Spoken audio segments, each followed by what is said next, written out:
ரயில் தண்டவாளமிடையே சிக்கிய முதியவரை மீட்ட ரயில்வே காவல்துறை. ரயில் நிலையத்தில் பரபரப்பு. திருச்சி கருமண்டபம் விஸ்வாஸ் நகரைச் சேர்ந்தவர் ஜெயச்சந்திரன். இவருக்கு வயது 75. ஓய்வு பெற்ற ரயில்வே ஊழியர். இன்று காலை காரைக்குடியிலிருந்து சென்னை செல்லும் பல்லவன் விரைவு வண்டி மூலம் தாம்பரம் செல்வதற்காக வந்தார்.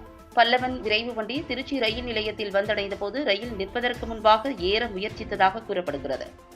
அப்போது கால் இடறி ரயிலுக்கும் நடை மேடைக்கும் இடையில் சிக்கினார். அங்கு சரக்கு கையாளும் பகுதியில் இருந்த ரயில்வே பாதுகாப்பு படை ராமச்சந்திரன் அங்கிருந்த பயணிகள் உதவியுடன் உடனடியாக சிக்கியிருந்த அவரை அங்கிருந்து மீட்டார். அதிர்ஷ்டவசமாக சிறு காயத்துடன் ஜெயச்சந்திரன் உயிர் தப்பினார். தொடர்ந்து அவரை தனியார் மருத்துவமனைக்கு சிகிச்சைக்காக அழைத்து சென்றனர். இதன் காரணமாக திருச்சி ரயில் நிலையத்தில் திடீர் பரபரப்பு ஏற்பட்டு ரயில் தாமதமாக புறப்பட்டு சென்றது.